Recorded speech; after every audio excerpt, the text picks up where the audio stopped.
And this was the house where my aunties used to stay when we were young and we were schooling and going to school and coming back for dinner. This was the very house. But it was years and years ago.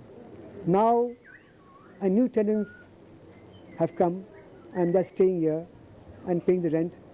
And that's all this, and even that house, the new tenants are present. The Baba's original house, new tenants are there. Here and at both houses, new tenants. No, nobody of us, any family of us are staying over now. And from there, no? So this, my auntie's house and Baba's original house, that we were staying originally, now only the tenants are staying over now there and paying the rent. So from now on, I shall take you to another house. I'll show you where Baba was putting over there. I'll take you over there. You go straight from the very same lane where Baba and we all used to go to school and play in this lane.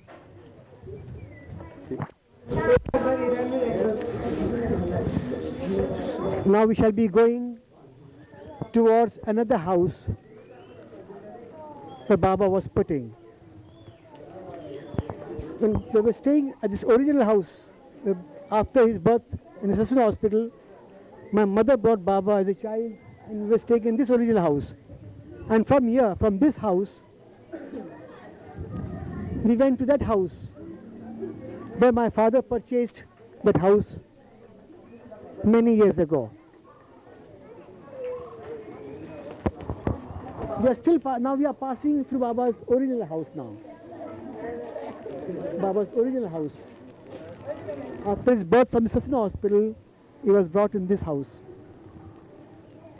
And he was grown up here only, and going to school.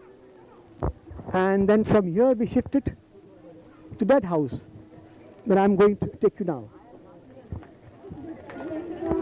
Now we are passing through.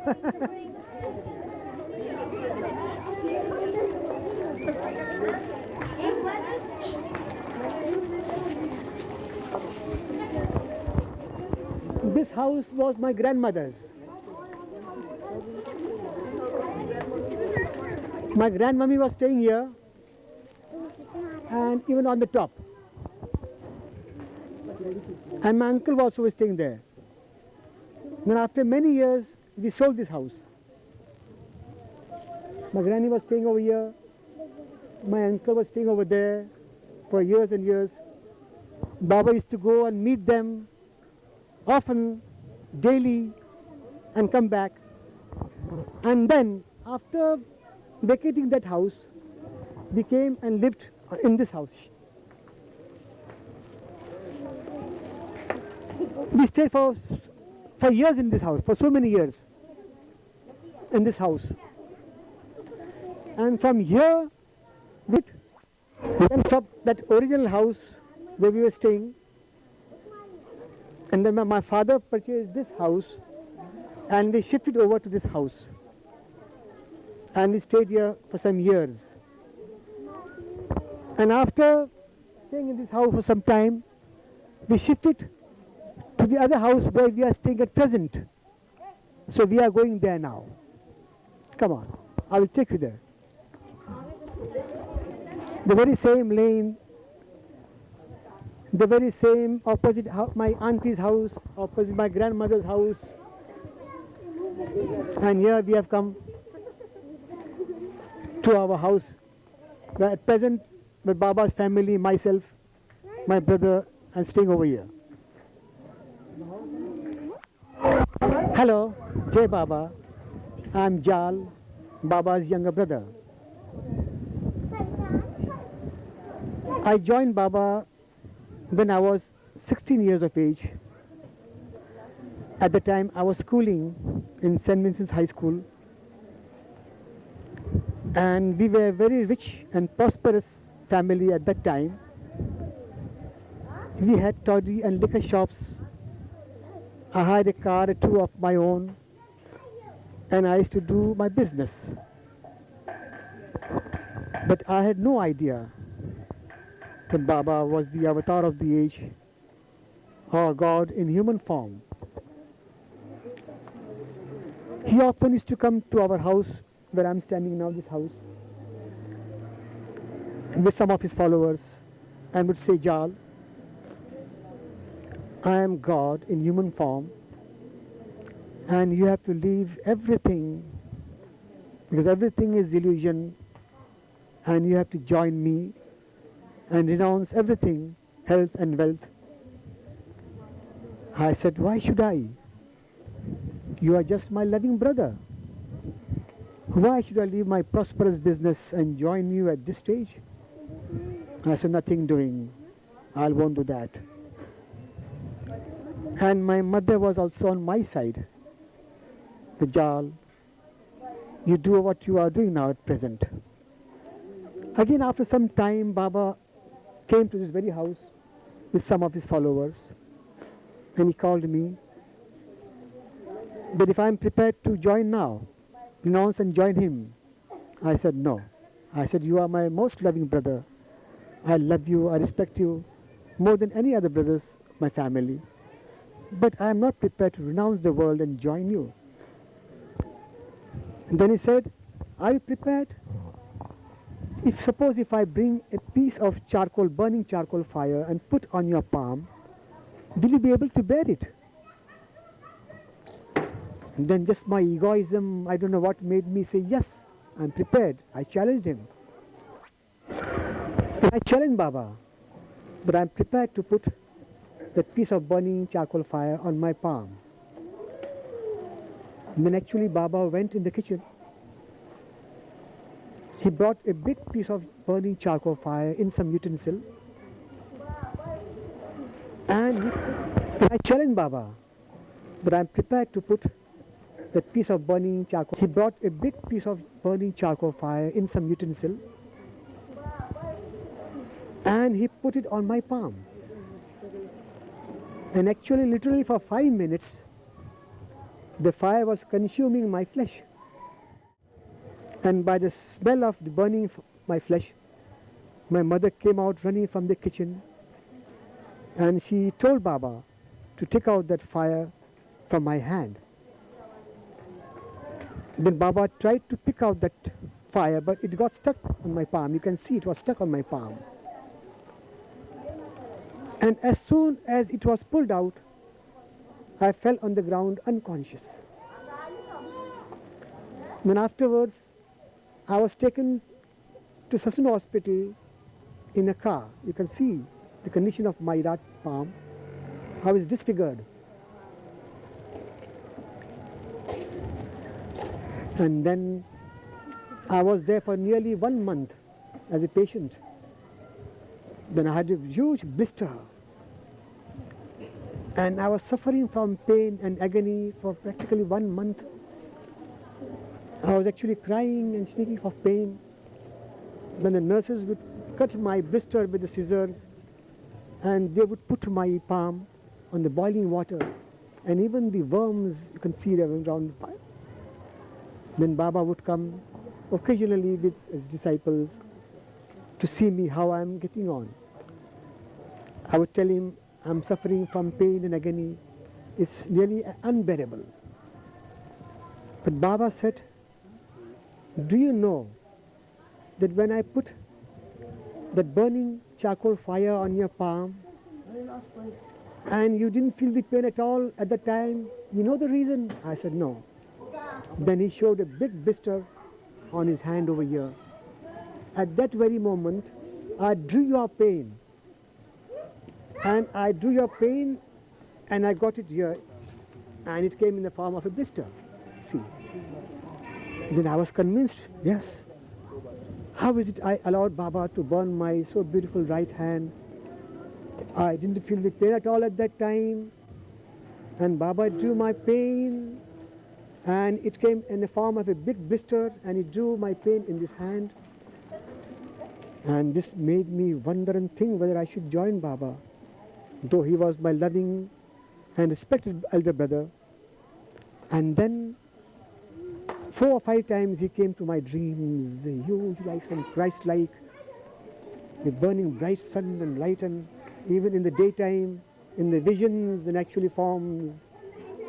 And then I decided that he is really God in a human flesh. And then I felt sure and was convinced and decided that I should renounce the world and join Baba till the end of my life. And after a few months, with many of his disciples and followers, I was amongst them. We went to Bombay on foot. It took us nearly 15 days, walking daily about 20 miles, carrying beddings and utensils on our back, repeating Baba in his name, and going to Bombay. And we reached Bombay after 15 days. And there we settled down at Dadar, at the bungalow. We named it at Manzil Amin. And then I remember when very few of us, very chosen of his Baba's disciples, were told by Baba that from now on, if you are prepared to obey me implicitly, whatever I tell you, you should obey me. And if you are prepared, then you should cut your thumb with a blade, and the blood should promise me on my palm that you should not leave me till the end of your lives. Then we did all accordingly. And then Baba told us, now that you are the few chosen ones, and now you have decided to follow me and obey me implicitly. And we were young at that time, romantic boys, romantic people. So Baba would tell us that you should obey certain orders. They're very strict orders. You must not break these orders. For instance, I am in everybody, everything. I am in the lepers, I am in the poor, I am in the rich, I am in the young, I am in the ugly, I am in the beautiful. When I bow down to lepers, I bow down to myself. I embrace them, I embrace myself. I garland them myself because I am in them. And supposing there is a beautiful lady, you just look at her. And if you take her as your sister, in the sense, that's very good. That's obeying my order. But if you think of her in some other sense, in some sexual thoughts, or anybody thought comes of a body, that thought comes directly to me, because I am in her too. I am in even the lady. So that thought doesn't go to the lady, but comes directly to me. But when we think of women, any bad thoughts, any sexual thoughts, that goes directly to Baba. So we dare not do such thoughts and forever.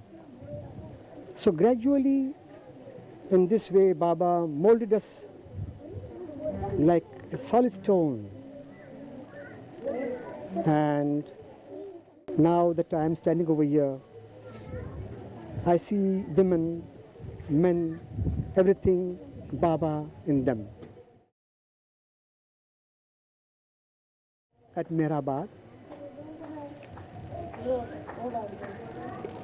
a devotee, he was not a devotee, but a villager. He came to see Baba, but he was abusing and telling ill of Baba, that he is a fake and such and such. Then I had a fight with him, I scolded him. Then Baba came to know all these things and he called me. What's all this about? I said, Baba, that man, he has not taken your darshan yet. He was talking ill of you and talking of bad things of you. So I had a fight with him. So Baba said, no, you have done a wrong thing. You have to obey me implicitly, you have promised me. So what you should do, you should go to that very particular man, bow down your head on his feet, embrace him, kiss him on his forehead, and ask for his pardon. I said, Baba, I said, no, my order, obey me. So I did it accordingly. I went to him, I bowed on my head on his feet, I embraced him, I kissed him on his forehead, and I asked for his pardon. The man seeing my actions, his reactions were terrible. He was crying actually, tears ran out from his eyes. It was my fault, and I should bow down on his feet and embrace him and ask for his pardon. He repented like anything and in shame, and he went running to Baba, bowed down on Baba's feet and cried like a small child, Baba, forgive me, because I didn't know who you were. Then Baba embraced me, and Baba called his few of his disciples and said, see, by showing your love and affection, how this man came to love me. If I would have quarreled with him and showed my anger or something of that sort, he would have become my enemy and he would have abused me for a long time. But it's the love you should spread my love to all, to your even enemies. Yeah. And from that house, Baba used to pass on bicycle to go to Deccan Gymkhana and pass through Baba Jan's when she was sitting under the tree. And the distance from our house where we were staying to Deccan Gymkhana was nearly 10 miles. And 10 miles going and 10 miles coming is nearly 20 miles. And he used to ride on cycles in all the seasons, rainy, winter and summer. And in that house, at the Baba Jan where we were staying, my elder brother Jamshed also was there.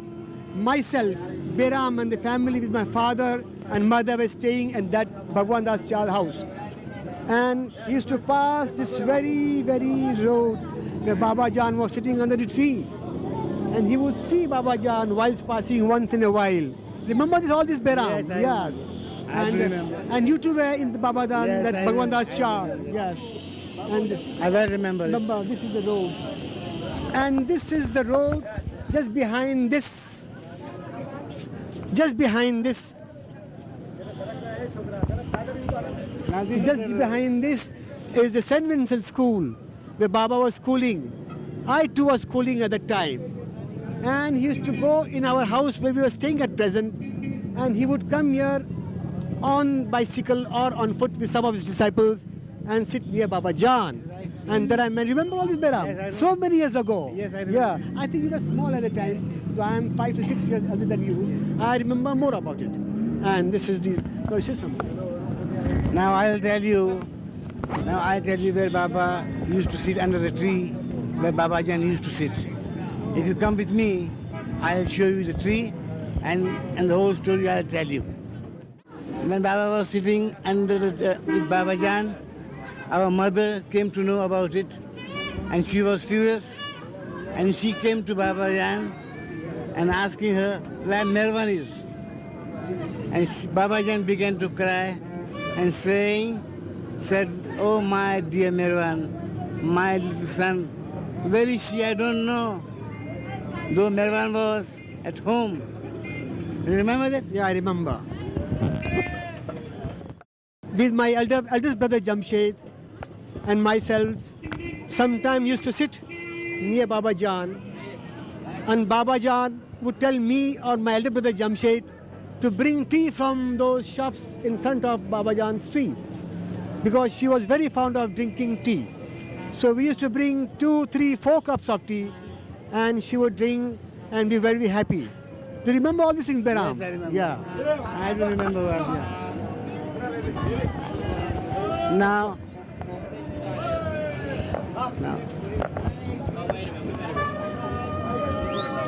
myself and my brother Beheram are standing near the tree where Baba Jan was sitting for years and years. And do you remember Beheram?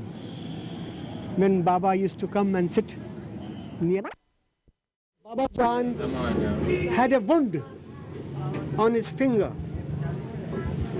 and there was a worm. She would pick up that worm and put that worm on the wound of her finger.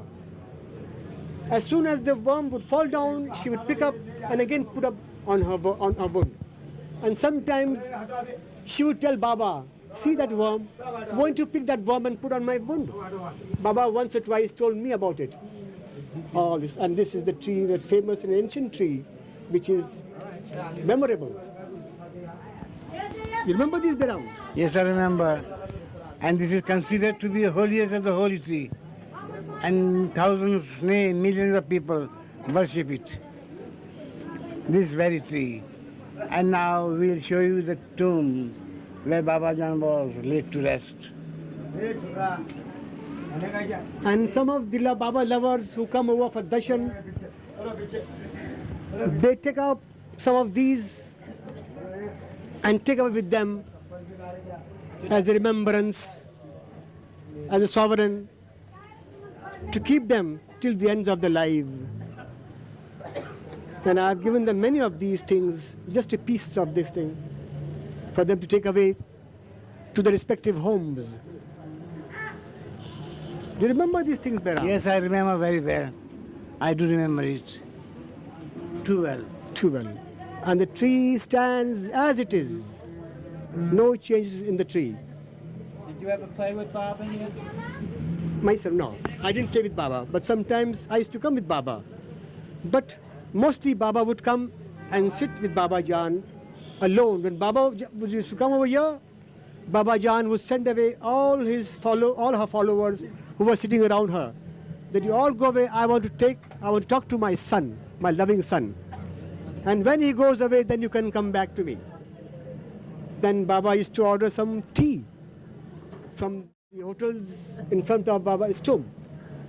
And Baba would tell me or some of his followers to bring tea for Baba Jan.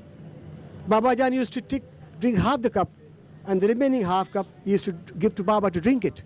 And Baba used to drink it. And I've seen them, both of them, embracing for 5 to 10 minutes, and then Baba would leave and go to his home. You remember all these things? Yes, I remember very well. I do remember. I remember too well. Yes. Now we shall be going down Baba's tomb. Now yes.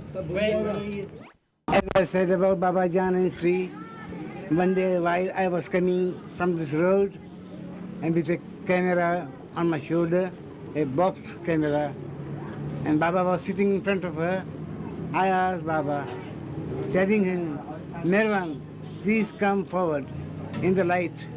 He said, why? I said, I want to take a photograph. He did oblige me.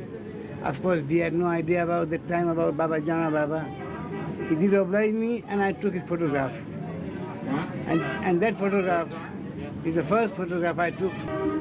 The governor of Bombay approved that the body of Baba Jana should be laid to rest where she was. There was jubilant among her lovers, thousands and thousands of people taking her morgue and bringing her here to be rested here. And this is her tomb, built in marble, right side. And every year, Baba Jan's anniversary day, thousands of people of all communities and castes, they gather round here to pay respects to Baba Jan's tomb. They pray and take out a very long procession with band and flags and go around all Pune, surrounding places in the cantonment area. It takes the whole day. Then the many poor are fed, given clothes and some money on the anniversary day by some rich people who come from Bombay and many parts of India, who respect Baba Jan and who believe her as the God in human flesh. You remember this, Beheram? Yes, I do remember very well. I do remember it. And after that, I do remember that people used to gather here especially every year the anniversary was going on, and thousands of people gathered and paying respect and homage to Baba Jan. Besides that, every day too, many people came and do come and pay respect and pay homage to her tomb.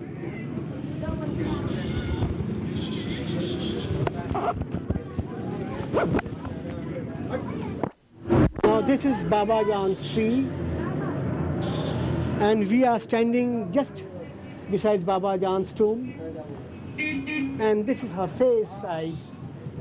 Her feet is on that side, and all the people of the world, Baba lovers, come to pay respects to her. They first go and bow down on her feet. They go round Baba Jan's tomb. They come and pay respects to the tree where he was sitting for years and years. Remember these all, Beheram? Yes, I remember. And now I think we are told all about Baba Jan's tomb. And now we would take you round Baba Jan's tomb and pay homage to her tomb and shall go home. Because my dearest friend Irwin and Edward are making us mad now. For the last 8 days. Come on. This is Baba Jan's tomb. And this is her face side. And this is her body. And hundreds of people from all places come daily from all parts of Pune with their families. They come sit in this place, meditate on Baba Jan's photo for 1 or 2 hours even, and they pray for Baba Jan for their wishes, to grant their wishes. And after that, one by one they come and they bow down their head on Baba Jan's feet. They put the garlands on her tomb. Then they circle round Baba Jan's tomb for 3-4 times, and again they pay respects and they leave for home. Myself and my brother, dear brother Jar, have told you all about Baba Jan's tomb as far as we remember. And now I think we'll pay homage to Baba Jan's tomb and shall get lost. Jai Baba. Jai Baba. Jai Baba. Jai Baba. Jai Baba to you all.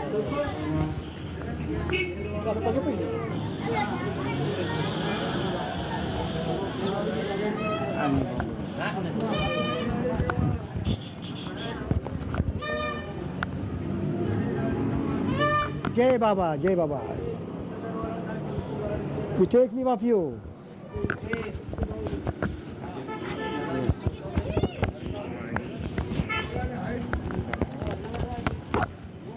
Did you bow down?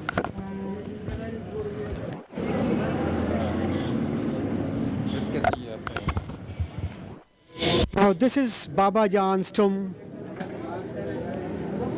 The Baba, beloved Baba, used to come and sit with her under the tree when Baba was going to college.